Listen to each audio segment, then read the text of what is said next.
Welcome everyone to a special edition of the Max Coverage Podcast, the Gruden story of both Jay and John, and the Washington football team scandal. And those scumbags. Scumbags, man. Jesus, and man. Max, you know this is like a story that just... You wanted this. I didn't want this. No, of course, not this. But I wanted this podcast for sure because ever since you've known me, I've hated John Gruden. I've hated the Gruden name as a whole because I just felt like it became this big deal for the NFL, and it's really based off of very little, honestly. You must know a lot of people up top, you know what I'm saying? Honestly, it kind of goes High-uppers. back to that like good boy culture, the good old boys, you know. You help your buddy out, help him get over back, here. I scratch yours. Exactly. And it's kind of been that way for, I feel like, honestly, Jay's whole career, really. John did work his way a little bit, but I just think that the level of success he had in the NFL and the amount of money he was making at ESPN, it just doesn't even make sense, dude. It really doesn't. Jay actually had a really interesting trip to the NFL. This guy did so much weird stuff, dude. He is like a legend in another league, isn't he? He's an AFL legend for sure. He's definitely arena football. There's no doubt about that. So like he did play quarterback at Louisville. Coached after he was done there, he didn't get drafted to the NFL. No NFL tryouts, nothing like that. Coaches as a grad assistant there for 2 years. Plays in some league called, it's just the initials are WLAF Football League. What is that? I don't know, but honestly, like when you read about Jay Gruden, you kind of learn there's a lot of random football leagues. I don't even know how they exist or like who's paying to watch this, or maybe they were just doing it for free. You know what I'm saying? Maybe it was like some adult league, really, where you're just playing with other adults that like just love football, basically. That's what I'm kind of thinking it is. So they made their own little league. I kind of feel like that's what it is because I've never heard of like a couple of these leagues he played in and coached in. So he goes to this league, really doesn't even play at all. While he was there, it was like 1 year, and he only threw one pass, played for 2 different teams. Like, he was a backup. Gets a tryout for Arena, and at the time, Tampa Bay Storm was an expansion team. Okay. So they were looking for people. He got the tryout. Ends up becoming the starting quarterback, and he was a star. I mean, he definitely was. He was a star over there. Won MVP of the league in 1992. He won 4 Arena Bowls while he was there. Jesus. He ends up becoming an offensive coordinator. Gets like the same pay basically, and you don't like get hurt. From there, he was with like the Nashville, whatever their team is, and he ends up being the head coach for Orlando. While he's there, he's a head coach. He makes it to 3 Arena Bowls in 4 seasons, wins 2 of them. And the 2001 season, the Predators' starting quarterback gets hurt. So the next day, Jay's the head coach at this time, right? The next day, Jay's like, you know what, bro? Looks around. We ain't got a replacement. So he just puts the freaking helmet on, gives somebody else the head coaching job, and plays the season as the quarterback after being the head coach. Like, what kind of weird shit have you ever heard anything similar to that? It's just insane. From there, man, he never won another Arena League as a starting quarterback. But at this same exact time, during the same time frame, which I believe this actually, like, when he was the head coach too, and then becomes like the offensive coordinator. The quarterback again. During this time, it was like, I think it started in like 2001. He started that at this time. John Gruden goes over to the Bucks in like 2002 was his first year there. Yeah. He's also an assistant coach at this time for the Bucks. So he's like pulling double time. He's pulling double time. He's like, he was actually a part-timer for, I don't know how you become a part-time NFL coach. Oh, it must be because your brother's the head coach. That must be the reason that you're allowed to be a part-time assistant coach for the Tampa Bay Buccaneers, Can I take week 5? I don't know. Play arena football. I don't know who has better things. Like, what do you say? Like, hey, I just got better stuff to do, My role here is so small. If if I'm gone, nobody's going to notice. I'll be here. But I'm the head coach. Promise. I'm the head coach and sometimes the quarterback over there, all right? So I got important stuff to do. So he's game planning. I think their seasons don't really align that much. I think it's only like part of the season is both going on. It's like the off season for NFL is like their regular season. Yeah, I think there's but I think it cuts in just a little bit. So I do think that he probably got to do like one at a time during that. Yeah. But it's still insane. So he does that till 2008. In 2008, John gets fired. So in turn, of course, Jay's gonna get fired. They're not keeping Jay, right? Yeah. I mean, like what for? And then 2008, the same year, the AFL folds for a year. So he loses both his jobs. What a second downfall. one to know. Really, I guess neither of them to his fault since John's the head coach, and that's really who got fired. You lose the whole staff from there. He plays in some other football league I've never heard of called the UFL. Or he's back to coaching at this point because he just did the player thing for a small stint. Went back to being the head coach over there during that 2001 to 2008 time frame. But then, so when that league folded, he went over to the UFL and he was coach there for 2 years. Then from there, he becomes the OC with the Bengals for 2012, 2013. This was Andy Dalton's year. And I actually think this was probably where Jay had his most success as a coach. That's what put him on as like, oh, he could be the next head coach somewhere. Right. Because it's like, okay, so you're John Gruden's little bro, and you just killed it as offensive coordinator for 2 years. Those were definitely by far best years that he had as a coach, in my opinion. Becomes the Redskins head coach in 2014. Over that time, or 2014, and then he gets fired in the middle of the 2019 year. That was the year Alex Smith had his knee thing and everything. Yeah. Over that time, only made the playoffs one time.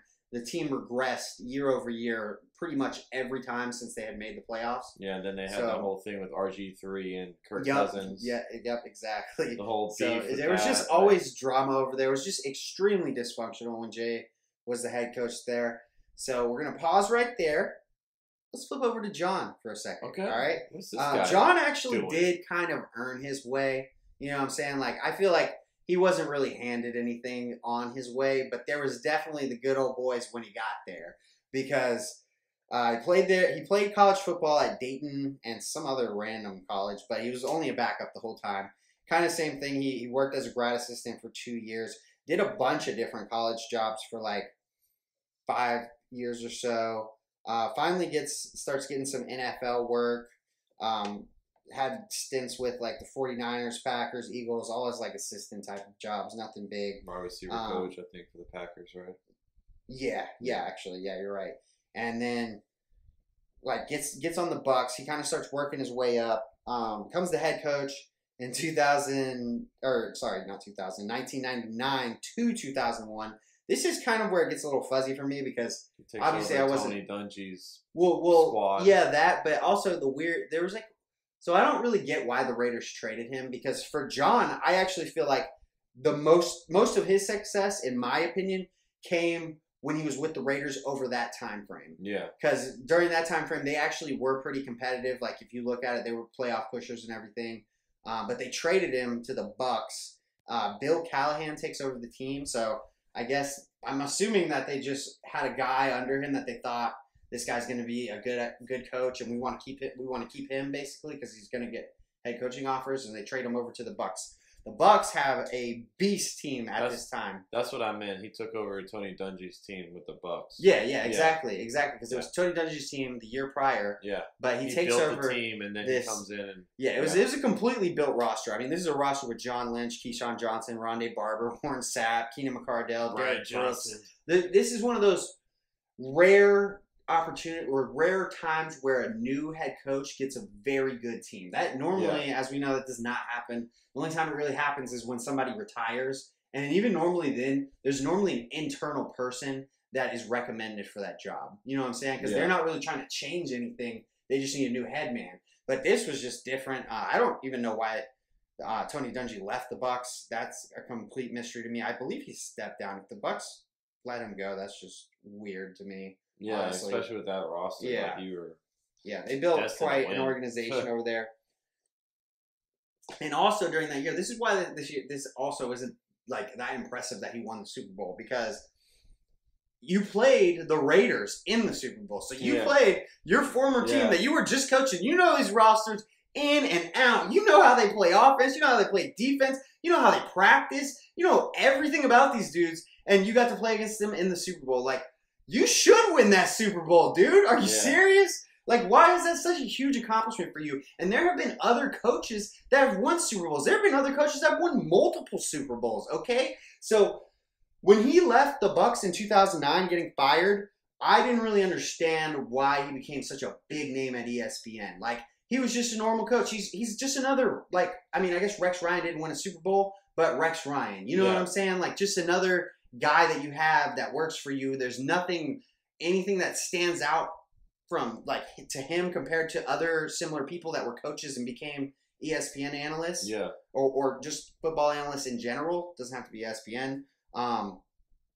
So when he went to ESPN, because he got fired in 2009, and over the time span after winning the Super Bowl, I mean, the Bucs, they had one, like, playoff year after that. And I think actually it might have been two.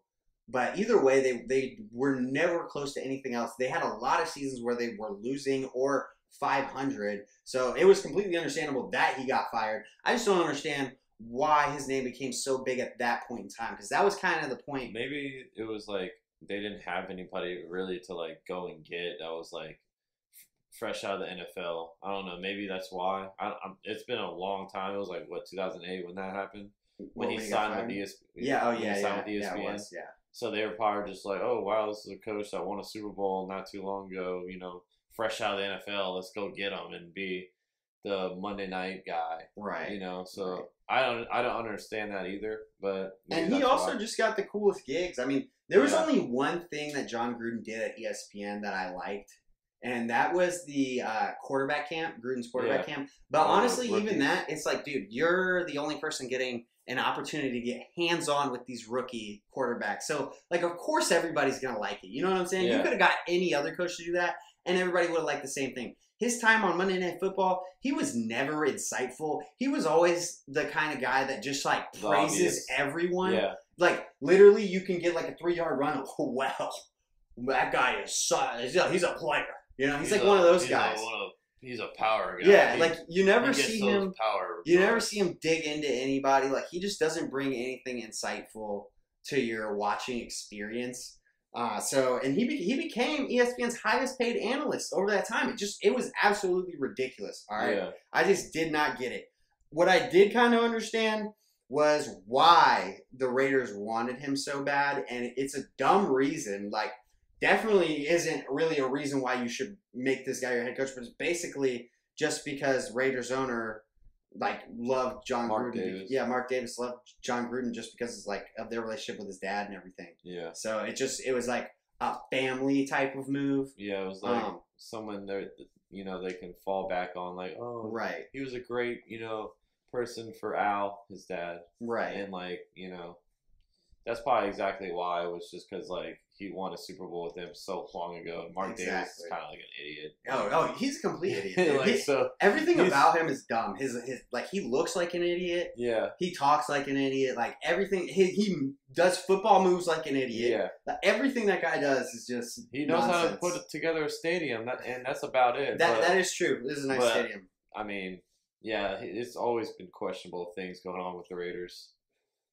Yeah, and this is where it gets, like, weird for me, is you were ESPN's highest paid analyst, and they offer you, like, $100 million, bro, like, to leave the booth. I guess just because you were so high paid, I'm going to assume that's why it took that much money. And they actually gave him some ownership stakes in the team. I'm not sure how that works out with him getting fired as the head coach. I don't know if he still has that ownership, or if, like, it was like one of those, like, we'll buy you out when you leave kind of ownership, you know, like, whatever.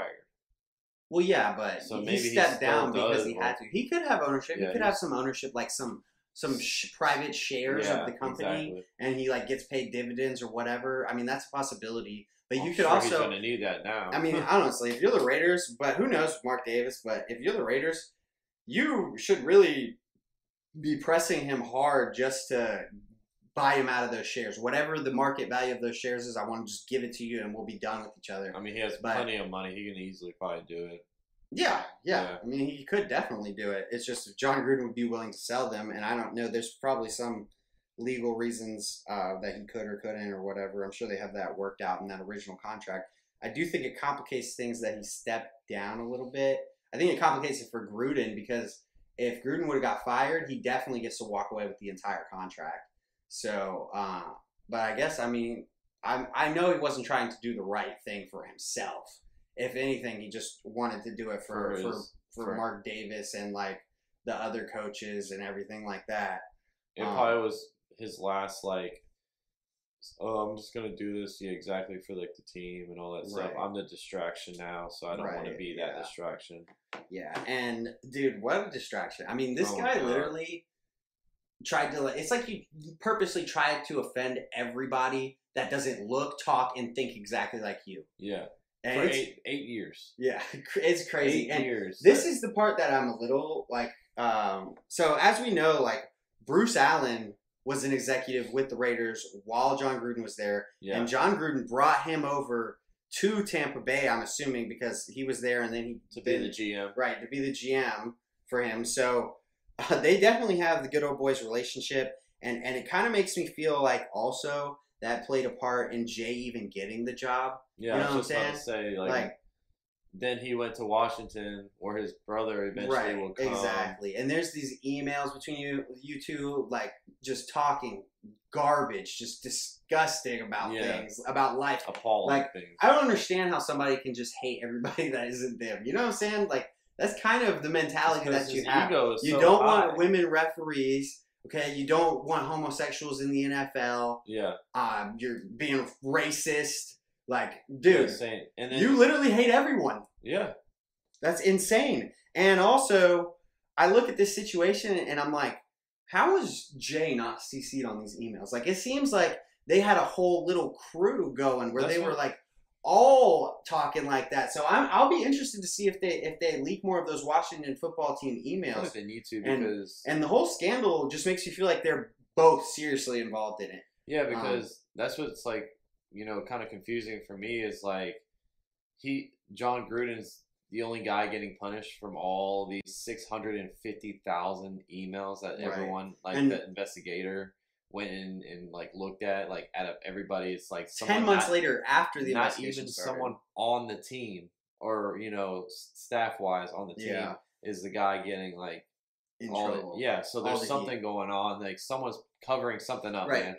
This whole scandal, the only people that have really gotten in trouble so far is John Gruden and Bruce Allen. Yeah. And it's like, where's Dan Snyder? Okay. I mean, the NFL kind of did tell him you can't do day-to-day operations because his wife does day-to-day operations now, right? His wife took over, I think it was like last season.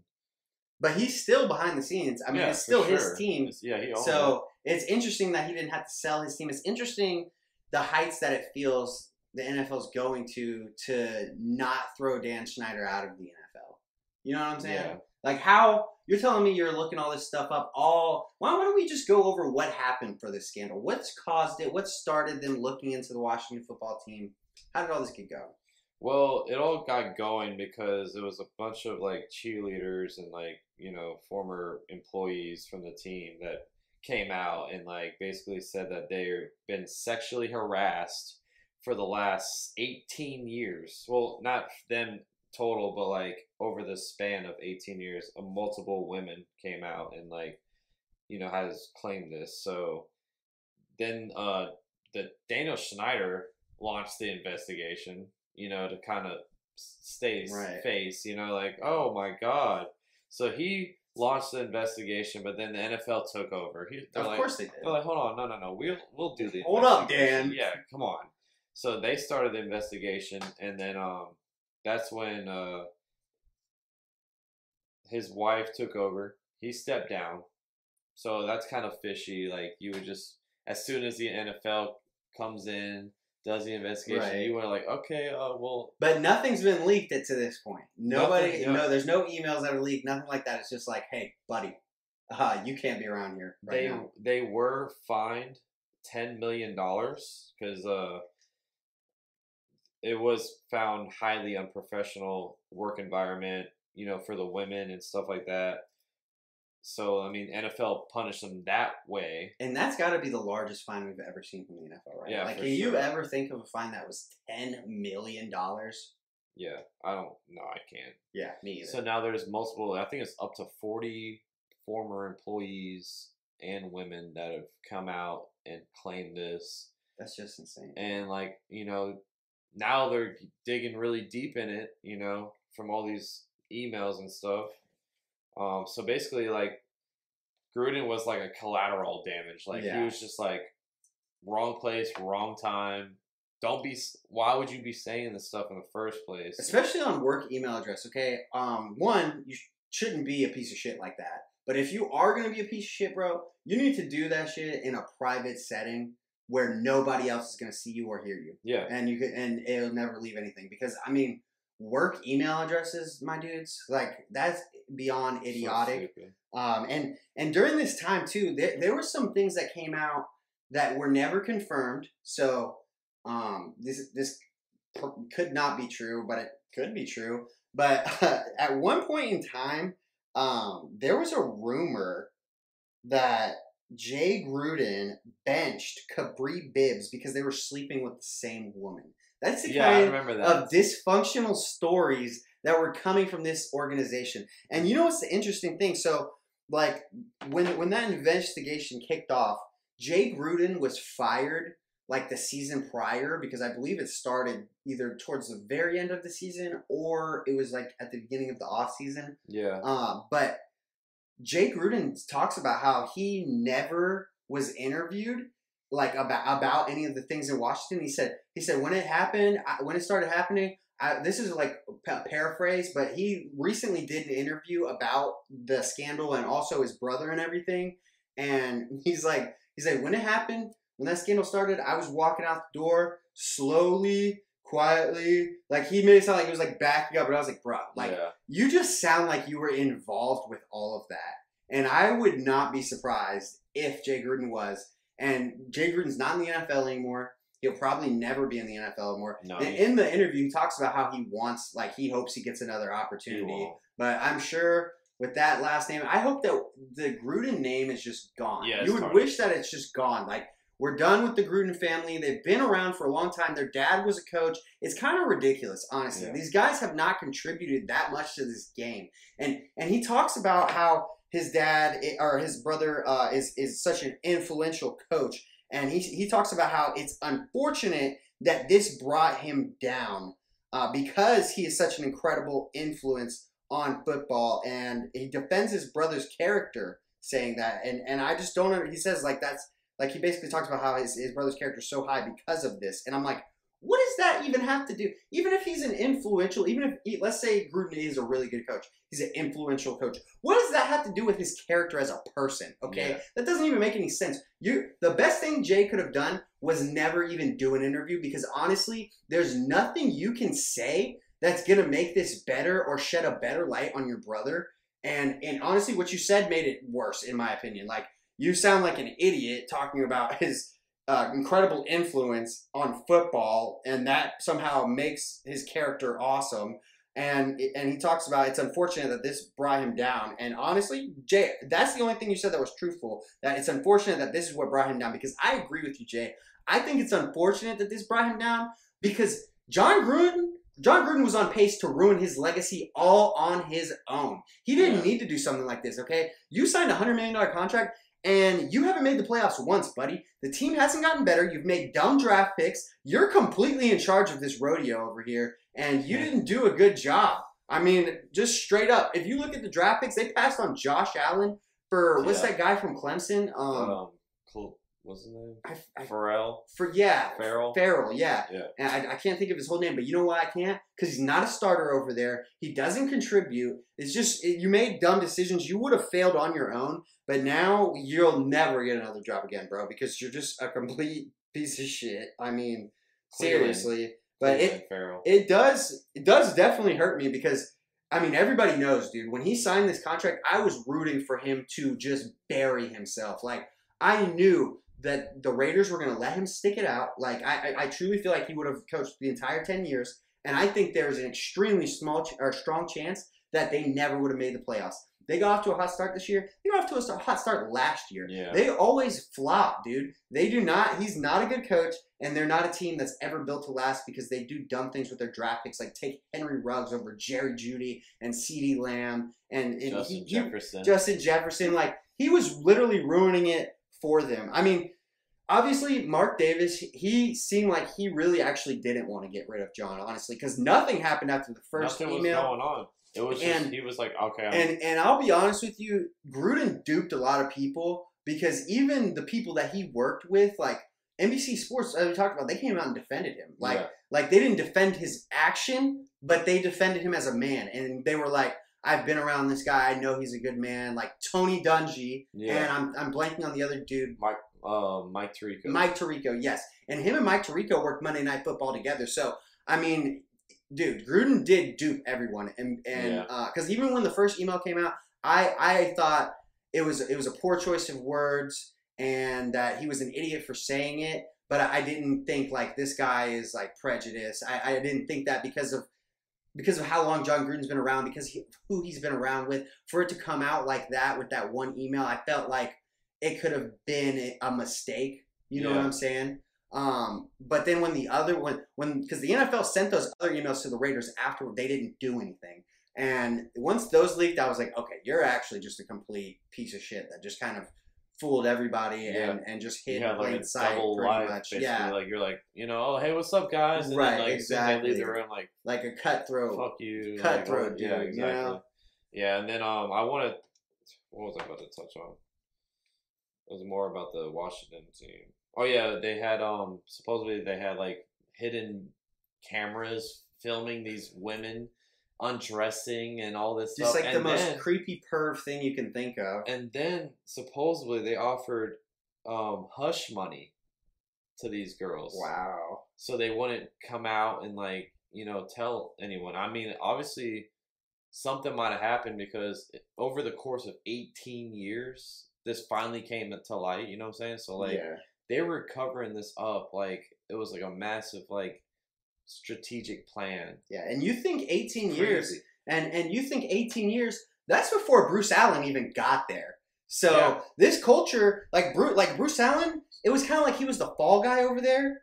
But I mean, that's it's reported that it was started way before that. Yeah. So who else is being held accountable? Nobody. Dan Snyder's just sitting at home watching his team raking in the money. Like, it's ridiculous, bro. So, I mean, Dan Snyder was there all 18 years. Yes, he was. So that's all I'm saying. Like, there has to be somebody that's orchestrating this master, plan, or the architect, as you will. I agree. And it has to be pointing at one guy that's been there all 18 years, and that's Daniel Snyder. Yep. So, but they need to push him out of ownership. And now the lawyers for the women that are like, proclaiming all this stuff, they even came out and was like, it's weird how the NFL does an investigation, 650,000 emails that they investigated on, and the one person, two, that gets in trouble, that has like the consequences,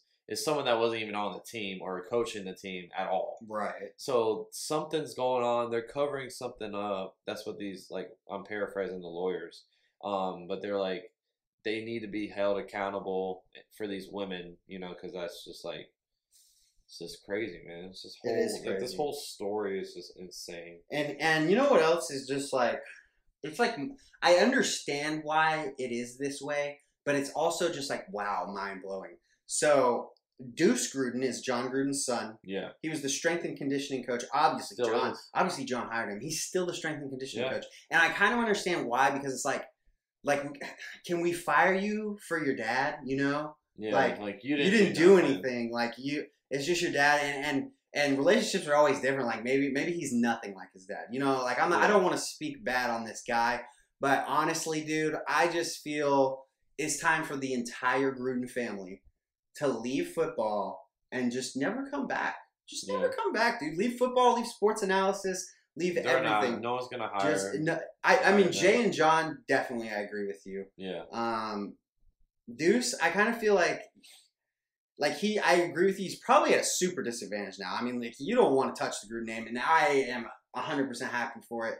And unfortunately, I'm gonna root for this guy to lose his job and not, because I just want the Grudens to be done. I don't want this parasite to spread again. Okay, we've done our time with the Grudens. Deuce is like us. He's 27, and you know what? He might be, Max. That's the honest to God truth. You just never know. Like, you don't know what their relationship is. Obviously, his dad got him that job, so it's probably not terrible, but he could be a completely different person than his dad. I mean, we know how generations are. That happens. That's not a crazy thing to think that Deuce is nothing like his dad, and he doesn't think like that. But I'll say this, Jay definitely does, dude. I mean, Jay is just the worst, man. I mean, I kind of want to read a quote here. I think I paraphrased it, but I actually, oh, no, this is a different quote. And this is another one where it was just like, dude, you're making this whole situation worse. So I'm going to read this from the article that from Jay's recent interview. Jay Gruden was asked if John's comments were indicative of a larger problem within the NFL. I wouldn't say it's a commonplace, Jay Gruden said. I don't know. People in their own personal circles talk their own personal way in front of their own groups that you think, and you think they're private. You may say some stuff to your good buddy of yours that you've known for a long time that you wouldn't say to anybody else in the world. On the golf course, I might say a few things that I might never say to anybody else. That's just the way it is. Like I said, he's a great person, a great human. Bro, what are you saying right now? How do you end that quote with he's a great person and a great human after just saying, like, sometimes in the dark, people are just different, man. When nobody's looking, sometimes he's just a complete piece of shit that hates women, different races, different sexualities. He hates everything that isn't white, bald, and stupid. Yeah, and with bad hair. Exactly. Terrible hair. Yeah. Probably one of the traits that made the Davis family like him so much.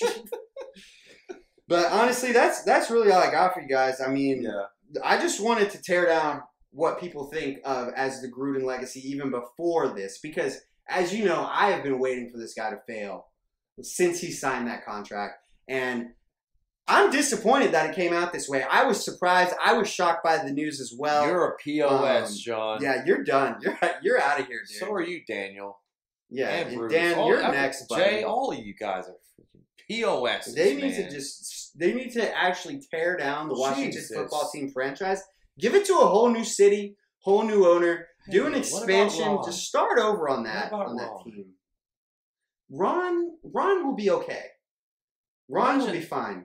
Ron is going through a lot of things. We're talking about Ron Rivera for anybody that doesn't know. I mean, Riverboat Ron. He's got to be like, I don't know, man. Like, when he took that job, if that happened to me, I would have just straight up quit. I would have been like, I'm out of here, dude. I'm not dealing with this. But he took it on. Obviously, they're having a tough year, but that's all I got about this on this Gruden special. Do you got anything else to touch on here? No, we needed to touch on this. We actually, we wanted to wait a little bit longer because we wanted more news to come out. We would have talked about it earlier. But I figure now it's kind of like they're not going to drop anything. There is a petition going around that people are signing to release all the emails. All the emails. And they should. To the public. They should. Yeah. So we'll see if that happens. We'll touch on that, of course. But yeah, I mean, John, screw you, buddy. Screw you, asshole.